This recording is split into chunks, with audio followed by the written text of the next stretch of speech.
The protagonist looked up and asked Nano if he was right in thinking that the boys were ahead and that the fifth elder was furious. The mechanism began analyzing the movements of the facial muscles. It counted bewilderment, surprise, irritation, and anger from Hannah's muscle movements. Ash was stunned. Because his hearing was disabled, he didn't know what was going on, but he could see their hostility. It was obvious to the boy that their pride was hurt since they thought he had no kai, and now they saw that he was still holding on. Everyone around him was bleeding from their ears. Ash knew that if he passed the first test in good condition, they wouldn't believe him if he said he had no kai. He thought, frowned, and asked if Nano could give him an internal defeat. The guy grabbed his stomach. The mechanism clarified whether by internal defeat he meant damage to his internal organs, and the protagonist confirmed. Nano confirmed that it was possible, but did not recommend doing so. The guy confidently continued to resist the sound. He told the nanomachine that it did not matter and urged it, as soon as the performance was over, to cause internal damage and make him vomit blood. Then Nano accepted the master's order to cause damage to internal organs. Hannah was angry, realizing that almost a minute had passed. She looked at the bastard, who was not even 15 years old, and could not believe that he withstood it so easily. The head of the Sound clan bit her lip and decided that she could not leave it like this. She glanced at Ash from under her brows. Her pride did not allow her to stop.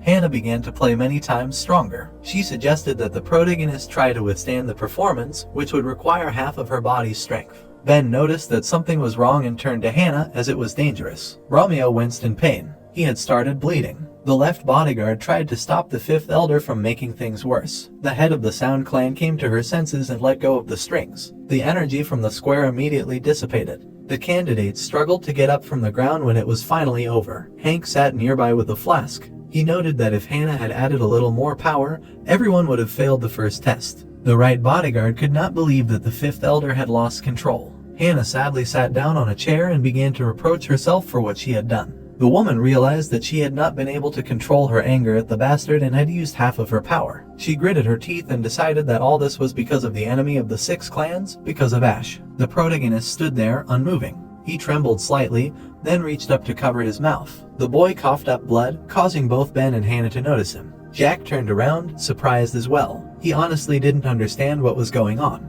The protagonist fell to his knees, still spitting up blood. The people around him began to worry. They thought he was dying, since he was vomiting so much blood. Ash covered his mouth with his hand, holding back the blood. He was angry at Nano. The mechanism said that the program had been executed as ordered. It explained that it had damaged 30% of the body's organs, causing maximum bleeding. The boy was still shaking. He mentally scolded Nano and called him a psychopath since he thought he was dying. Ash was struck again. He coughed up more blood. Ben suddenly jumped towards him. He tensed up because he was worried about himself, because if the guy died because of the test, he would be responsible. The left bodyguard knew that Ash was not from the 6 clans, but he was not going to let a member of the leadership line die. He ran up to the protagonist, grabbed his hand and asked if he was okay. Nano registered dizziness caused by the loss of 7% of blood and activated the self-healing mode of internal organs and blood supply. Then shouted at the bleeding guy, but he could not answer yet. Ash went limp in the man's arms. The left bodyguard called him an idiot who could just give up.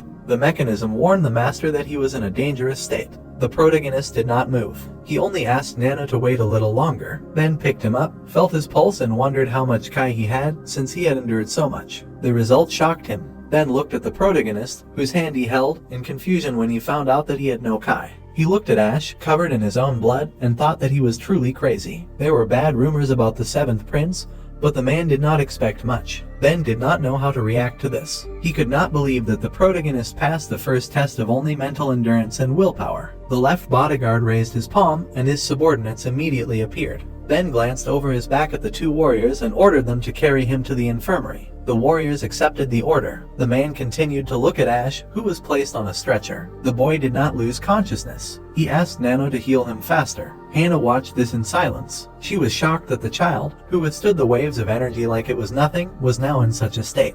The 5th elder was afraid to imagine how much internal damage he received. Ben quickly returned to his seat and told the Sound clan leader that it was too much. The woman had not expected him to appear. She turned to Ben and asked what it was. The left bodyguard closed his eyes, sighed, and explained that she had almost killed Ash. Hannah lowered her head and asked if the child had any kai. Ben replied that he had none. The woman was shocked, then crossed his arms and explained that he had given the protagonist a little stimulation, but had found no kai at all. This meant that the protagonist had kept his oath. Hannah jumped up from her seat and loudly protested, not understanding how this was possible. She could not believe that Ash had withstood so much of her energy without Kai. Many of the candidates were still unable to stand up. The fifth elder stated that if he had no Kai, he would have passed out like the other children. Ben looked at her without turning his head and said that the guy had very serious wounds. He added that the protagonist had held out only due to will. Hannah smiled hysterically. She thought that was impossible. The man repeated that it was only willpower and admitted that it was already scary. Without taking his eyes off the head of the Sound Clan, he thought that if Ash had not been born out of wedlock, he would have wanted to raise him as one of his students. But he knew that nothing good would come of resisting the 6 clans. Hank took a large sip of alcohol and hit his leg with the flask. He stood up, wiped the spilled liquid from his chin and remarked that the fact that Ash had held out due to will was funny. Ben looked at him, said that it was none of his business, and advised him to hide in the corner and continue drinking. The right bodyguard pretended to be offended and admitted that he had been going to do so even without Ben's instructions. The left bodyguard called for the drunk to finally disappear. Hank sarcastically remarked that the guy, who would have been dead by now if he hadn't been a bodyguard, liked to pick on him.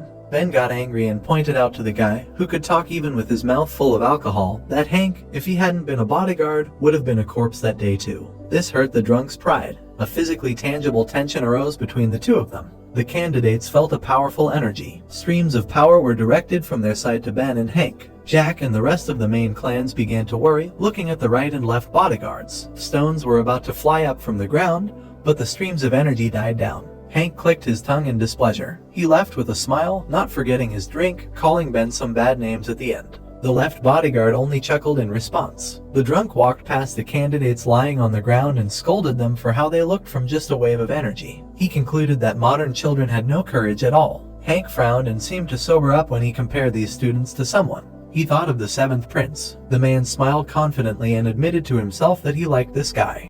So, friends, this chapter comes to an end. What will happen next? We'll uncover it in the next chapter. Don't forget to rate this chapter out of 10 in the comments.